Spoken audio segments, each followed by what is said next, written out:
بسم اللہ الرحمن الرحیم الحمد للہ والصلاۃ علی اہلہا۔ ناظرین اکرام، السلام علیکم ورحمۃ اللہ وبرکاتہ۔ اسلامی جنگیں کیوں اور کیسے، یہ سیریز آپ کی خدمت میں مسلسل الگ الگ ایپیسوڈ الگ الگ جنگوں کے حوالے سے پیش کی جا رہی ہے۔ آئیے ناظرین، چلتے ہیں حجت الاسلام والمسلمین ڈاکٹر محسن فیاض صاحب قبلہ کی بارگاہ میں کہ وہ اگلی جنگ جس کے حوالے سے گفتگو کرنے چاہ رہے ہیں، دیکھتے ہیں آج کس جنگ کے حوالے سے گفتگو ہوگی، اور وہ نکات جو ٹیپیکل ہیں، جو بہت کم بیان کیے جاتے ہیں، وہ پھر انشاءاللہ لے کر آپ سب کی خدمت میں حاضر ہیں۔ السلام علیکم۔ وعلیکم السلام ورحمۃ اللہ وبرکاتہ۔ آپ کی خدمت میں بھی سلام و احترام، اپنے ویورز اور ناظرین کی خدمت میں بھی سلام و احترام عرض ہے۔ بات شروع کرنے کے پہلے میں ایک اصلاح کر دوں۔ بسم اللہ۔ تقدم تاخر والا معاملہ، جی۔ یعنی وہ آگے پیچھے ہو گیا ہے۔ فیاض محسن حقیر فقیر سے رابطہ تقصیر کا نام ہے، محسن فیاض نہیں۔ البتہ بہت سارے لوگ یہ کام کرتے ہیں۔ خیر آغا، آج آپ کے حکم کے مطابق غزوہ دومۃ الجندل، اس کے سلسلے میں گفتگو ہونی ہے۔ لیکن یہ غزوہ دومۃ الجندل ہے کیا، ایک آؤٹ لائن اس کی، کہ ذرا سا ذہن آمادہ ہو جائے۔ اگر ہم اس کو اس طرح سے کہیں کہ یہ پہلی وہ جنگ ہے مسلمانوں کی جو ظاہری اعتبار سے کفار مکہ نہیں تھے، مشرکین مکہ نہیں تھے، یعنی میں نے لفظ مکہ کے اوپر غور کیجیے گا، مکے کے کفار اور مشرکین نہیں تھے، بلکہ یہ علاقہ جہاں پہ یہ جنگ ہوئی ہے، جسے دومۃ الجندل کہا جا رہا ہے، یہ رومیوں کے کیپچر میں تھا، رومیوں کے سیطرے، ان کی حکومت کا ایک علاقہ تھا، اور جارڈن سے تقریباً 100 کلومیٹر کے فاصلے کے اوپر۔ اور ایگزیکٹ اگر نگاہ کیجئے گا تو یہ دومۃ الجندل کا علاقہ شام کا ایک حصہ ہوا کرتا تھا۔ لیکن خیر آج کی ڈیٹ میں یہ کس کے انڈر میں ہے؟ یہ عربستان میں ہے، آج کی ڈیٹ میں عربستان میں، یعنی سعودی عربیہ۔ جی، سعودی عربیہ میں ہے۔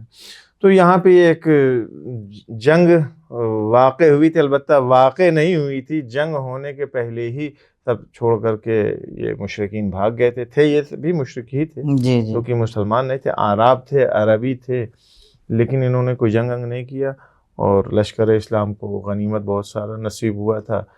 تو یہ کہہ سکتے ہیں کہ پچھلی جنگ کی طریقے سے بنا لڑے، بنا تلوار چلائے، بنا کوئی مبارزہ کیے، بغیر خون ریزی ہوئے، ایک قطرہ خون بھی کسی کا کہیں نہیں بہا، اور جنگ بھی جیت گئے، اور ایک شخص مسلمان بھی ہوا، وہیں پہ اسلام لے کر کے آیا۔ تو یہ ہے اس کی ایک آؤٹ لائن۔ اب بات یہاں سے ہم اگر اپنی شروع کریں کہ آپ، ممکن ہے آپ کے ذہن میں بھی ہو اور ہمارے ویورز کے ذہن میں ہو، یہ اتنے ٹیڑھے ٹیڑھے سے نام ہیں، دومۃ الجندل، بولنے کے پہلے بھی کئی بار سوچنا پڑتا ہے کہ صاحب زیر زبر صحیح لگا رہے ہیں یا نہیں لگا رہے ہیں۔ دومۃ الجندل، یہ دومۃ الجندل ہے کیا؟ میں نے آپ کی خدمت میں عرض کیا کہ یہ بارڈر کا علاقہ ہے، مدینے اور شام کے درمیان میں، بیچ میں پڑتا تھا۔ اگر شہر کا نام لے لیے شام کے بجائے تو دمشق آپ کہہ سکتے ہیں، دمشق اور مدینے کے بیچوں بیچ میں ایک یہ شہر پڑتا تھا، اور جارڈن سے 100 کلومیٹر کے فاصلے کے اوپر ہے۔ یہ مدینے سے بھی تقریباً اس کا فاصلہ 100 کلومیٹر 100 کلومیٹر سے زیادہ ہے، کیونکہ جیسا کہ تاریخ میں ملتا ہے کہ یہ لشکر مدینے سے نکلا ہے تو تقریباً 15 دن کا سفر طے کرنے کے بعد سے لشکر اسلام اس جگہ پر پہنچا تھا۔ تو پیغمبر اسلام، ابھی چلیے خیر اس بات کو چھوڑتے ہیں، دومۃ الجندل کے ہی سلسلے میں یہ کس کے نام پر ہاں مطلب یہ ہے کیا چیز؟ اصل میں جناب ابراہیم علیہ نبینا علیہ الصلوۃ والسلام کی اولادیں یہ رہا کرتی تھی تہامہ میں، جناب اسماعیل کی اولادیں تہامہ میں رہتی تھیں۔ ماشاءاللہ سب یہ گھر، خاندان، قبیلہ بڑھتا چلا گیا، جسے کہیے شارٹیج آف پلیس، جگہ کی کمی ہونے لگی۔ تو یہ آج کے زمانے میں جگہ کی کمی کو ہم لوگ بہت محسوس کر سکتے ہیں، کیونکہ وہ فلیٹ والی زندگی ہے، چھوٹے چھوٹے گھر ہیں، شہروں کی زندگی ہے، اپارٹمنٹ بنے ہوئے ہیں، لیکن اس زمانے میں سب کھلا کھلیان، جہاں تک دیکھو سب اپنا، جہاں تک رہ لو سب اپنا، اس کے باوجود بھی زمین کم ہونے لگی، تنگی کا احساس ہونے لگا. تو جناب اسماعیل کے ایک بیٹے تھے جن کا نام تھا دوما. کیا نام تھا؟ دوما. الف کے ساتھ تھا. جی جی، دال واو میم الف حمزہ، دوما. تو دوما جو ہیں یہ آتے ہیں اسی جگہ، یہ جو جس جگہ کی بات کر رہے ہیں دومت الجندل، تو یہاں پہ اس جگہ کے اوپر آتے ہیں. آنے کے بعد سے انہوں نے اپنے رہنے کے لیے ایک قلعہ بنایا. اور قلعہ بنایا کس چیز کا صاحب؟ وہ پتھروں کا، اس کو پکی ہوئی مٹی ڈھیلا کہتے ہیں، باقی کیا کہتے ہیں، اینٹ پتھر ڈھیلا. تو اس طرح کے چیزوں کو ملا کر کے ایک قلعہ مضبوط قلعہ بنایا تھا اپنے رہنے کے لیے. تو جندل ہو گیا وہی اینٹ پتھر. اور یہ دومتو جو ہے یہ دوما سے آیا ہے. تو اس بنیاد کے اوپر اس کو پہلے دوما الجندل کہا جاتا تھا، بعد میں یہ دومت الجندل ہو گیا. اور اس کی بنیاد صرف یہی ہے، اس کا ریزن یہی ہے، سبب یہی ہے کہ جناب اسماعیل کے بیٹے دوما نے آ کر کے اسے آباد کیا تھا. اسی کے پاس ایک جگہ اور تھی دومت الخیر یا دومت الخیر، جی اسی نام سے ایک جگہ اور تھی. وہاں پہ یہ تبوک کے پاس ہے یہ علاقہ. تو چونکہ دونوں، وہ بھی دوما ہے یہ بھی دوما ہے، تو آس پاس ہے، دونوں سملر نہ ہو، لوگوں کو کوئی پہچاننے میں پریشانی نہ ہو، اس لیے دوما کے نام کے اوپر وہ جو وہاں پہ قلعہ تھا پتھروں کا بنا ہوا، اس بنیاد کے اوپر اس کو دومت الجندل کہا جانے لگا. وہ دومت الخیر تھا، یہ دومت الجندل ہو گیا. یہاں تک تو بات ہو گئی آپ کی. ہاں، یہی دومت الجندل جس کے سلسلے میں ہم اور آپ گفتگو کر رہے ہیں، یہ تاریخ میں صرف اور صرف سن 5 ہجری میں جو غزوہ رسول اللہ صلی اللہ علیہ وسلم کی سربراہی میں ان کی ایک کمانڈرشپ میں انجام پایا، صرف یہی نہیں ہے. تاریخ میں اس کا ذکر ایک دو جگہ اور بھی ملتا ہے. اس کو جب آپ ہم سے اگر پوچھیے گا تو بعد میں بتائیں گے، ابھی نہیں. جی بہت خوب. قبلہ اگلا سوال یہ پیش آتا ہے کہ ایسی کیا وجہ تھی کہ جس کی وجہ سے رسول خدا 100 کلومیٹر سے زیادہ کا سفر کر کے اس جگہ پہ پہنچ رہے ہیں جی اور جنگ کرنا چاہ رہے ہیں؟ دیکھیے اصل میں یہ جگہ جہاں پہ یہ جنگ کے لیے لوگ اکٹھا ہوئے، میدان دومت الجندل، جی یہ تجاری نگاہ سے، بزنس پوائنٹ آف ویو سے دیکھیے تو بہت اہم جگہ ہوا کرتی تھی. اب چاہے مسلمان تاجر ہوں مدینے والے یا غیر مسلمان ہوں، یہ سب اس علاقے میں جایا کرتے تھے تجارت کے لیے. اب وہ اعراب مشرک اعراب جو وہاں پہ رہ رہے تھے، جن کا دین اسلام نہیں تھا بلکہ جن کا دین تقریباً کرسچینزم یا کرسچینٹی آپ کہہ سکتے ہیں، عیسائی مذہب کے ماننے والے تھے. وہ اس کی بنیاد یہ ہے کہ جو وہاں کا حاکم تھا وہ امپراٹری روم کا جو امپیریئر تھا اس کے قبضے میں تھا اور وہاں کے حکم کو فالو کرتا تھا وہ. تو یہ جو وہاں پہ اعراب موجود تھے، یہ ان قافلوں کو لوٹ لیا کرتے تھے، سامان چھین لیتے تھے، ڈرایا دھمکایا کرتے تھے. تو یہ ایک پرماننٹ ٹینشن تھی. ایک چیز اور یہاں پر میں پوچھنا چاہوں گا، کیونکہ جب اس کے بارے میں پڑھیں گے تو وہاں پر یہ آیا کہ وہ بت جو تھا جس کا نام ود تھا، وہ یہیں پہ تھا. اب ود جہاں سے بنتا ہے، تو یہ اب بت پرستی کی طرف مانے اس کو یا ہم عیسائیت کی طرف مانے؟ ویسے تحت تسلط تو یہ ہوگا عیسائیت کے. مشرک ہیں اس میں کوئی شک نہیں. جی جی. دین کا ابھی کوئی کلیئر اعلان نہیں کیا جا سکتا اس اعتبار سے، کیونکہ جو حاکم ہے، حاکم جو ہے وہ دوسرے مذہب والوں سے امپریسڈ ہے، وہاں سے رول اینڈ ریگولیشنز اپنے لے رہا ہے، اس کو فالو کر رہا ہے اپنے سماج میں، اپنے معاشرے میں، اپنے پبلک کے اوپر. پبلک جو ہے وہ شروع سے ہی جو اپنے آبا و اجداد والے دین کے اوپر ہے. اور یہ جو بت تھا یہ یہیں پلانٹڈ تھا سب سے، چونکہ بڑے بتوں میں سے ایک بت ہے اور کافی معروف بت تھا. تو یہ جس جگہ پہ نصب کیا گیا تھا، لگایا گیا تھا، تو یہی دومت الجندل جگہ تھی جہاں پہ اس کو نصب کیا گیا تھا. خیر میں آتا ہوں اپنی بات پہ.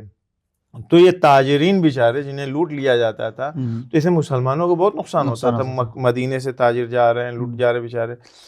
آ کر کے رسول اللہ کو خبر دیا کہ یا رسول اللہ بار بار ہم لوگ کے ساتھ اس طرح سے ہوتا، وہاں جاتے ہیں مشرکین ہمیں لوٹ لیتے ہیں، چھین لیتے ہیں، ڈراتے دھمکاتے ہیں، مارتے پیٹتے ہیں. اچھا اگر ان کی ناک میں نکیل نہ ڈالی جائے، لگام نہ لگائی جائے، ان کے اوپر کسی نہ جائے، تو یہ کل کو اسلام کے لیے بھی خطرہ بنیں گے. شجاع ہوں گے، جری ہوں. شجاع البتہ اچھی مثبت چیز ہے، یہ جری ہوں گے، جسور ہوں گے، ان کے اندر جسارت بڑھے گی اور یہ آ کر کے اسلام کو بھی نقصان پہنچائیں گے. لہٰذا رسول اللہ صلی اللہ علیہ وسلم نے اس فتنے کے خاتمے کے لیے اعلان کیا کہ چلو ہم سب چلتے ہیں وہاں چل کر کے. تو یہ اس کی وجہ تھی کہ کیوں یہ جنگ ہاں یہ اس کی وجہ نکلے. تھی. اچھا اس میں اب معاف کیجیے گا، جی جی چونکہ وہ مس ہو جاتی بات. اب جب رسول اللہ چلے ہیں تو تقریباً 1000 کا لشکر تھا. یہ زیادہ مقصود جی، تو 1000 کا لشکر تھا. جی. اور اب جب رسول اللہ صلی اللہ علیہ وسلم مدینے سے نکلے، بھائی یہ تو ہر جنگ میں ہم نے کہا ہے، اس کے پہلے کے تمام ایپیسوڈ میں، کہ رسول اللہ جانشین بنا کے جا رہے ہیں کسی نہ کسی کو. نہیں کہ رسول اللہ، آپ تاریخ اٹھا کر کے دیکھیے. ہم اصلا تاریخ کو، جو بڑے لوگوں کو چھوڑ دیجیے، آگا آپ بھی اپنے گھر سے نکلتے ہیں، ابھی سفر پہ جاتے ہیں، تبلیغی سفر پہ جا رہے ہیں، اپنے بیٹے کو، اپنی بیٹی کو، کسی دوست کو، کسی خاص مورد اعتماد کو کہہ کے جاتے ہیں. نہیں جاتے ہیں بھائی ہماری غیر موجودگی میں خیال رکھنا ذرا سا، جو ضروریات ہوں اس کو پوری کرنا ہے. ایک عام بنی بشر، ایک عام گنہگار انسان، مثلا دھرم، مذہب، کاسٹ، سیکٹ، فرقے کی کوئی ضرورت ہی نہیں. ہر انسان، ہمارے جانوروں میں بھی یہ چیز ہوتی ہے. جانوروں میں بھی حتیٰ یہ چیز پائی جاتی ہے کہ اگر علاقے کا، مثلا جانوروں کے گروپ کا جو لیڈر ہوتا ہے اگر وہ نہیں ہے تو دوسرا کوئی اس کے بعد کے مرحلے کے اوپر ہوتا ہے، وہ لیڈ کرتا ہے سب کو. امت مسلمہ کہتی ہے کہ رسول اللہ جو ہے وہ یوں ہی چلے گئے، ان کو ہمارا کام رہ گیا، ہم بنائیں گے. بنانے کا حق نہیں تھا اور نہیں بنایا انہوں نے، ہم بنائیں گے. تو یہاں بھی رسول اللہ صلی اللہ علیہ وسلم جاتے ہیں، سبا بن عرفہ غفاری کو اپنا جانشین بناتے ہیں، مدینے میں مستقر کرتے ہیں کہ ہم نہیں ہیں، ہماری غیر موجودگی میں یہاں پہ تمہارے پاس پاور ہے. جی. اب کب نکلے ہیں رسول اللہ مدینے سے؟ یہ بھی یہاں تو تاریخ میں اختلاف آ گیا ہے. اختلاف ہے، لیکن ہم وہ بیان کرتے ہیں جس کے اوپر زیادہ لوگ متفق ہیں. شاذ والی نہیں، شاذ و نادر والی نہیں، جو مثلا جس کے اوپر زیادہ ہے. تو وہ تقریباً ماہ ربیع الاول کی 25 تاریخ، 25 ربیع الاول کو رسول اللہ صلی اللہ علیہ وآلہ وسلم وہاں سے نکلے ہیں. اور تقریباً 15 دن راستے میں رسول اللہ کا گزرا ہے. اب آپ یہاں پہ جسے رڑنیتی کہتے ہیں، اسٹریٹجک، وہ رسول اللہ نے کیا حکمت سے، جنگی کس حکمت سے کام لیا؟ 1000 آدمی کا لشکر آگا چل رہا ہے، ساری نگاہیں کھڑی ہوں گی کہ نہیں ہوں گی؟ سب علیہ السلام نہیں نا، سب چاہنے والے تو نہیں نا. رسول اللہ تازہ اسلام ہے، دشمن ہی دشمن بھرے ہوئے ہیں. 1000 کا لشکر چل رہا ہے، لوگوں کی آنکھوں سے بھی پوشیدہ ہونا ہے تاکہ کہیں ایسا نہ ہو کہ ہمارے جانے کے پہلے وہاں دشمنوں کو خبر لگ جائے. لہذا اعلان کیا کہ ہم دن میں نہیں چلیں گے، رات کی تاریکی میں. یہ بہت بڑی چیز ہے. رات کی تاریکی میں رسول اللہ صلی اللہ علیہ وآلہ وسلم چلا کرتے تھے اپنے لشکر کے ساتھ، دن میں چھپ جاتے تھے سب لوگ مختلف جگہوں کے اوپر اپنے آپ کو.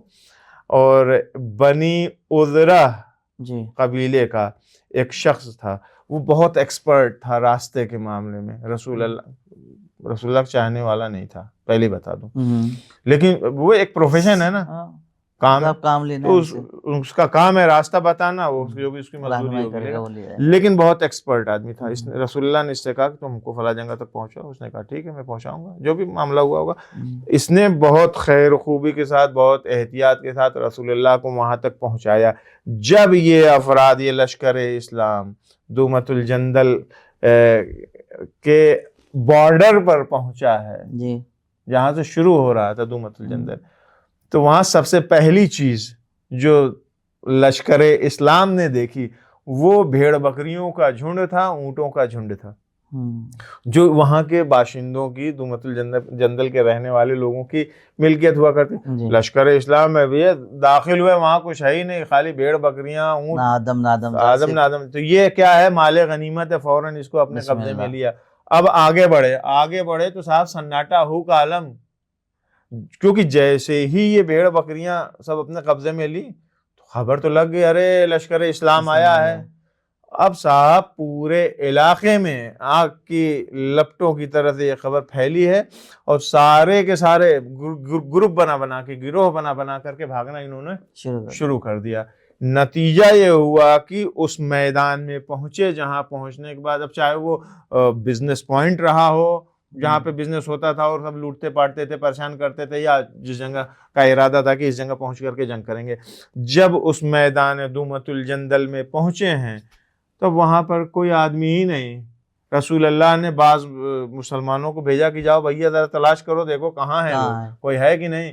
یہ گئے گھوم ٹہل کر کے پورا علاقہ چھان کے چلے کہ یا رسول اللہ یہاں تو کوئی نہیں ہے. ہاں ایک آدمی تھا, ایک بوڑھا شخص وہاں ملا جس کا نام تھا محمد ابن مسلمہ. مجھے نہیں معلوم اس کا پہلے کیا نام تھا, کیونکہ محمد نام سب سے پہلے رسول اللہ کا رکھا گیا ہے. جی, اس کا نام ظاہراً کچھ اور رہا, تاریخ نے ثبت کیا ہے وہ یہ نام. ہاں تاریخ نے فی الحال یہی نام اس کا ثبت کیا, محمد ابن مسلمہ. یہ ایک شخص تھا وہاں پہ ملا, بوڑھا شخص. پوچھا کہ بھائی لوگ کہاں ہیں, یہاں کے سب بستی ویران ہے, سنسان ہے, کہاں چلے گئے؟ کہا کہ تم لوگ جیسے ہی تم لوگوں نے انٹر کیا ہے اس علاقے میں اور ان کی بکریوں کو, بھیڑ کو اور اونٹوں کو اپنے کیپچر میں کر لیا, اپنے قبضے میں لے لیا, یہ سب ڈر کے مارے بھاگ گئے. اب ان میں کسی میں ہمت نہیں تھی تم لوگوں کا مقابلہ کرنے کی, تم لوگوں کی تعداد بھی ٹھیک ٹھاک تھی, حالانکہ یہ ان کا وطن تھا, یہاں ان کی تعداد زیادہ تھی, لیکن لشکر تھا, جوش میں تھا, وہ سب ہمت ہوئی نہیں ان کی. شرارت کرنے کی ہمت ہے, اذیت کرنے کی ہمت ہے, پریشان کرنے آتا ہے, لیکن رو در رو مقابلہ کرنے کی ہمت نہیں تھی. تو خیر رسول اللہ صلی اللہ علیہ وسلم نے پوچھا کہ بتایا اس نے کہ کوئی ہے ہی نہیں, سب چلے گئے چھوڑ چھاڑ کے. تو یہ اب وہاں پہ کچھ ایسی باتیں ہوئی ہیں, البتہ بہت ڈیپ میں جانے کی ضرورت نہیں ہے, ان شارٹ اس چیز کو آپ اور ہمارے ویورز بھی سن لیں کہ کچھ ایسا ہوا کہ یہی شخص جس نے رپورٹنگ کیا رسول اللہ کو, سب چلے گئے, میرے علاوہ کوئی ہے ہی نہیں یہاں پہ, اور ظاہراً بھاگنے لائق نہیں رہا ہوگا, یہ اس لیے نہیں بھاگا. تو اس نے رسول اللہ کے ہاتھوں کے اوپر اسلام قبول کیا ہے. یعنی رسول اللہ آئے تھے مسلمانوں کو آزار و اذیت سے بچانے کے لیے, اس فتنے کا خاتمہ کرنے کے لیے. فتنے کا خاتمہ ہو گیا بغیر کچھ کیے ہوئے, مال غنیمت بھی مل گیا, اور ساتھ ہی ساتھ وہ کام, وہ رسالت الہی جس کے لیے رسول گرامی اسلام مبعوث کیے گئے تھے, اس کا بھی, اس درخت کا بھی ایک پھل سامنے آ گیا کہ اس آدمی نے جو مسلمان نہیں تھا اس نے رسول اللہ کے ہاتھوں کے اوپر اسلام قبول کیا. کیا کہنا, سبحان اللہ. آپ نے فرمایا تھا کہ اس غزوہ دومت الجندل جو واقع جگہ ہے, یہاں پہ اور بھی کچھ ایسے واقعات ہیں جو تاریخ نے ثبت کیے ہیں, وہ ہمارے ویورز کے لیے آپ بیان فرمائیں. بالکل ضرور انشاءاللہ. اصل میں دیکھیے دومت الجندل جو ہے یہ واقعاً معروف ہوا ہے تو غزوہ رسالت ماب کی وجہ سے, کہ یہ غزوہ جس کے بارے میں ابھی ہم نے گفتگو کیا اس وجہ سے, لیکن تاریخ میں کم سے کم 3 چیزیں ایسی ملتی, 3 پوائنٹ ایسے ملتے ہیں جو اسی غزوہ دومت الجندل سے ہی ریلیٹڈ ہیں. پہلی چیز تو اس میں ایک سریہ عبد الرحمن ابن عوف ہے. سریہ میں نے پہلے بھی بیان کیا تھا کہ غزوہ جس میں رسول اللہ خود شرکت کریں, اس میں تعداد زیادہ ہوتی ہے, اور معمولاً سریے میں 400 300 400 سے کم کی تعداد ہوتی ہے, اور خود رسول گرامی اسلام اس میں بے نفس نفیس شریک نہیں تھے, کسی کو بھی کمانڈر بنا کر کے انہوں نے بھیج دیا تھا. تو خیر عبد الرحمن ابن عوف کو رسول اللہ نے اسی دومت الجندل بھیجا تھا, کہا تھا کہ جا کر کے اس علاقے کے لوگوں کو اسلام کی دعوت دو. اسلام کی دعوت دینے کا مطلب کیا ہوا, وہی بات جو میں نے پہلے کہی ہے کہ یہ مسلمان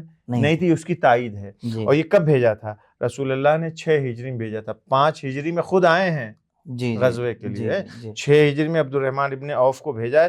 وہاں پہ جو اس علاقے کا سب سے مثلا بڑا کہہ لیجئے, پردھان کہہ لیجئے, چودھری کہہ لیجئے, رئیس کہہ لیجئے, اس کا نام تھا اسبغ ابن عمرو کلبی. یہ تسلیم ہو گیا لشکر دیکھ کر کے, اس نے کہا ٹھیک ہے صاحب میں اسلام لے کر کے آتا ہوں, اسلام قبول کرتا ہوں. اس نے اسلام قبول کیا, اور یہاں کا ایک ظاہری دنیاوی فائدہ جو عبد الرحمن ابن عوف کو ملا ہے وہ یہ ہے کہ اسبغ بن عمرو کلبی کی بیٹی سے عبد الرحمن ابن عوف کی شادی ہو گئی. تو یہ پھر ہو گیا بات, سب نے اسلام قبول کر لیا, یہ کامیاب ہو گئے, واپس آ گئے. یہ ایک چیز. جی جی 9 ہجری میں سریہ خالد ابن ولید آتا ہے, یعنی یہ اور 2 سال بعد, یہ 2 سال بعد, اور بلکہ 3 سال بعد سمجھیے. 9 ہجری میں خالد ابن ولید تبوک میں تھا. تبوک سے رسول اللہ نے کہا کہ تم جاؤ ذرا دومۃ الجندل.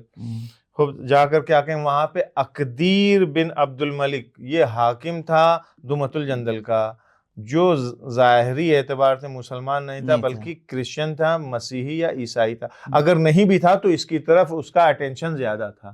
اگر عیسائی نہ بھی مانیے تو اٹینشن اس کا عیسائیوں کی طرف زیادہ تھا.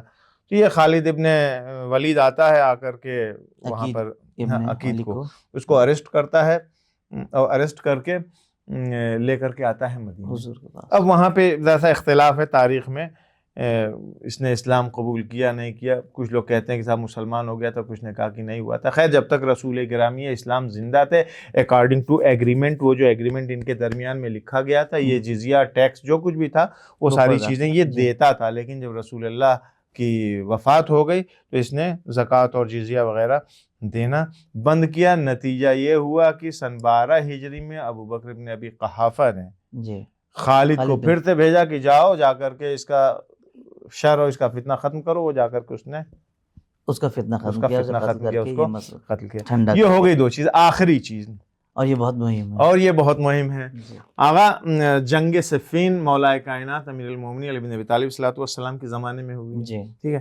دومۃ الجندل بعض مورخین کے اعتبار سے یہی وہ جگہ ہے جہاں پر جنگ صفین میں جب حکمیت کا مسئلہ پیش آیا ہے, معاویہ ابن ابی سفیان اور امیر المومنین علی ابن ابی طالب علیہ الصلوۃ والسلام کے درمیان ایک انسان ہے جس کے اوپر جو آ کر کے 2 لوگ قضاوت کریں, فیصلہ کریں. ایک شخص ادھر سے آئے, ایک ادھر سے. کہا جاتا ہے کہ اسی دومۃ الجندل میں ہوا تھا. اس میں امیر المومنین سلام اللہ علیہ کے لشکر کی طرف سے, یعنی خود حضرت کی طرف سے نہیں تھا, سپاہ ہے امیر المومنین کی طرف سے ابو موسیٰ اشعری ریپرزینٹ کر رہے تھے یا کر رہا تھا, آئی ڈونٹ نو, بٹ اور اس طرف سے عمرو عاص تھا معاویہ ابن ابی سفیان کی طرف سے. ٹھیک ہے. ایک بہت انٹرسٹڈ چیز ہے وہ میں آپ کے سامنے, البتہ وہ روایت ہے, اس کو سنا کر کے اسی سے مطابق. عبد الرحمن ابن ابی لیلہ, ہمارے ویورز سنیں انشاءاللہ لطف آئے گا ان کو. یہ کہتے ہیں عبد الرحمن ابن ابی لیلہ کہ ایک دن میں ابو موسیٰ اشعری کے ساتھ دومۃ الجندل سے گزر رہا تھا, تو ابو موسیٰ اشعری نے مجھ سے کہا کہ کسی زمانے میں ہم رسول اللہ کے ساتھ یہیں دومۃ الجندل سے گزر رہے تھے, تو رسول اللہ نے مجھ سے کہا تھا کہ ابو موسیٰ اسی جگہ کے اوپر بنی اسرائیل کے 2 لوگوں نے ظلم اور جور کے حق میں حکم دیا تھا, فیصلہ کیا تھا, قضاوت کیا تھا, اور بہت جلدی ہماری امت میں سے 2 لوگ اسی جگہ کے اوپر ظلم اور جور کے حق میں حمایت میں فیصلہ کریں گے. خیر ہو گئی یہ بات, سن لیا. راوی یعنی یہی کیا نام ہے, عبد الرحمن ابن ابی لیلہ یہ کہتا ہے کہ ابو موسیٰ اشعری اور عمرو عاص یہ صفین میں حکمیت کے لیے ان لوگوں کا انتخاب ہوا. یہ لوگ آئے دومۃ الجندل, یہاں آ کر کے انہوں نے معاویہ ابن ابی سفیان کے حق میں فیصلہ کر دیا. اگر صاف لفظوں میں کہیے تو ظلم و جور کے حق میں فیصلہ کیا, قضاوت کیا. اب اس ماجرا, اس واقعے کے بعد, اس حکمیت والے کیس کے بعد, عبد الرحمن ابن ابی لیلہ کہتا ہے کہ میں ابو موسیٰ اشعری سے ملاقات کرنے کے لیے گیا. جب میں گیا اس کے پاس تو میں نے اس سے کہا کہ مگر تم نہیں تھے جس نے مجھ سے کہا تھا کہ رسول اللہ نے یہ حدیث بیان فرمائی ہے؟ کہا تو پھر؟ تو اس نے جواب میں صرف یہی کہا تھا, واللہ المستعان, اللہ مددگار ہے ہمارا. کیا سمجھے آپ؟ اللہ ہمارا مددگار ہے. یہ ہے حال. آقا جنہوں نے اپنے کانوں سے سنا تھا, جن سے رسول اللہ نے ڈائریکٹ کہا تھا, ان کا حال دیکھ لیجئے. خالی رے اور داد لکھ لینے سے کوئی ریزاد نہیں ہو جائے گا. اندر عقل اس سے کے انہوں نے اندر معرفت ہونی چاہیے، معنویت ہونی چاہیے اور لیاقت ہونی چاہیے. بہت خوب، جزاک اللہ. ہم نے اور ہمارے ویورز نے بہت استفادہ کیا ماشاءاللہ. بہت ساری معلومات ایسی تھی جو ہم تک پہنچی ہیں آج، اور یہ جنگ انشاءاللہ یاد رہے گی ان عناوین کے ذریعے کہ یہ انشاءاللہ. جنگ جو جس میں تلوار نہیں چلی، اور یہ جگہ جو بہت خاص تھی جس میں بہت الگ الگ ٹائمز پر، الگ الگ موقعوں پر الگ الگ واقعات رونما ہوئے، اور اسلام کا سر بلند ہوا اور شرک اور کفار کا سر نگوں ہوا. بے شک. انشاءاللہ دعا کرتے ہیں کہ آگے بھی آنے والے زمانے میں اسلام کا پروردگار عالم الہی سر آمین، بلند رکھے الہی اور آمین، کفر و الہی نفاق کو سرنگو فرمائے. الہی آمین. ہم آپ کا بہت شکر گزار ہیں، اور انشاءاللہ امید کرتے ہیں کہ اگلے ایپیسوڈ میں ایک الگ اسلامی جنگ کے حوالے سے انشاءاللہ گفتگو ہوگی. توفیق خدا ویورز، ہم آپ کے شکر گزار ہیں کہ آپ مسلسل ہمارے ساتھ جڑے ہوئے ہیں. انشاءاللہ اگلے ایپیسوڈ کے لیے آپ سے اجازت چاہتے ہیں. فی امان اللہ. خدا حافظ.